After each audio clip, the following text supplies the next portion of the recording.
What is up, my lovely production fam? Hope you are all well. I'm your host, Cryptochronica, hitting you today with a new quick tip all about sends. We're going to really send it. And I want to talk about how to send sends to sends, which sounds silly. And I also want to show you how to make your own sends on the fly. Now, when you open up your Ableton as a default preset template, you're going to have a couple of sends already set up for you. One of them is a reverb and one of them is a delay here. And that's really great. I have a snare. This is how it sounds.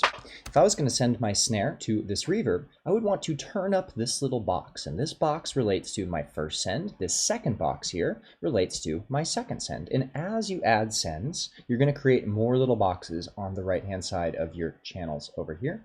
And you can hide them by hitting this little R button. On the bottom right-hand side of your screen, you can hide the sends or reveal them. And you can do that while we're on this with all these numbers. Your input-outputting is going to get rid of your input-output options, and your little M is going to get rid of that interface that lets you record things. So let's go ahead and get all that open for the moment. And with this snare, if I want to send it to the reverb, I can turn this up here, and now when I play it, it's having the parallel reverb chain come through. This is playing at the same time that this is in parallel. You can also solo just the reverb layer if you want to hear just that without the dry signal of the snare. Sometimes that kind of thing is useful because if you record it, now you have a little breath of reverb that you can use to suck up into other sounds or that you can use for any creative purpose that you can come up with. So we've got a little reverb snare here. Sweet. And if we listen to the whole thing, sweet. So that's what we've made.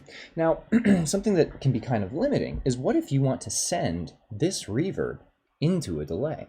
Well, the way Ableton defaults is these are actually disabled here, and they look all grayed out like so. But if you right click, you're able to turn them on. You're able to enable all sends. The reason Ableton has set this up so it's defaulted is that you don't accidentally turn on your delay send and patch it through to itself. Because if you delay a delay send, and you keep feeding back into that delay, what's going to happen is the volume is going to keep picking up and increasing every single time the event delays again. And so you can quickly get out of control. And if you don't have a limiter on your master channel, you can blow out your headphones or you can blow out your speakers. So shit can get really chaotic really quickly.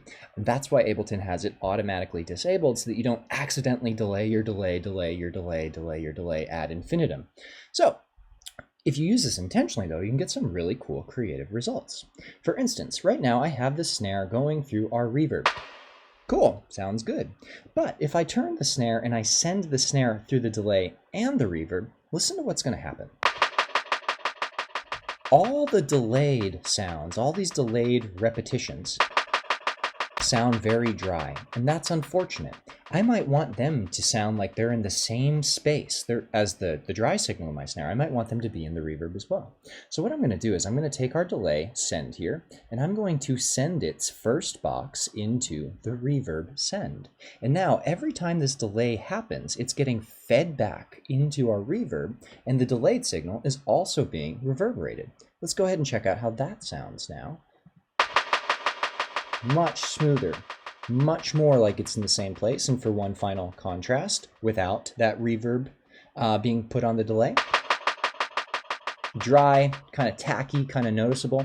And then when you send it through the delay through the reverb, you get this smoothness and continuity of space, which is very delightful. Now, you can also create some really cool creative effects by sending delays into reverbs and reverbs into other effect racks and using your using your sends in creative ways. So if you ever want to create a new send, it's Option-Command-T. There's our new send that's just been generated here. And I've got a rack that I've already prepared, which kind of creates like weird glitch sounds and Foley and texture and stuff. We can look at how to make this another time. And basically what I want to do is I want to send my my snare to that sound. Let's just check out what's going on in that send. So this is what's coming out of this send as I send my snare to it. A bunch of little flutters and scratches and stuff. And if I took that sound and we right click that new effect rack, enable all the sends, I can send these scritchety scratchy little flutters to the delay, like so, and to the reverb, like so. So now we've got our snare going to the weird scratchy sounds, and then the scratchy sounds are going into the delay and the reverb. Let's check out that result.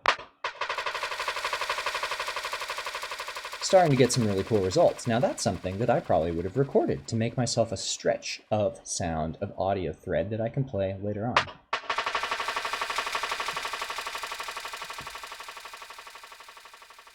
All kinds of uses for long threads of recordings of audio like this. I could use this as texture, I could use this as a pattern, I could use this as something on top of a snare to give it a little bit of character. And now I'm going to go ahead and patch our snare through the reverb and through the delay here. And let's listen to the finished result of this snare with all these different sends and effects on it. Let's record. Cool! Wow! Awesome. So anyway, pretty cool. Experiment by sending sends to sends to sends. However, just be careful when you're doing this with delays, especially when you're feedbacking delay in a circle back into itself. That's where things can get really, really overwhelming really quickly. So be sure to have a limiter on your master channel and protect your hearing, protect your speakers, friends. And if this was a useful video for you in any way, a like and a subscription goes super, super far for up and coming artists. So go ahead and smash those likes and don't forget to send it. All right, peace out, later.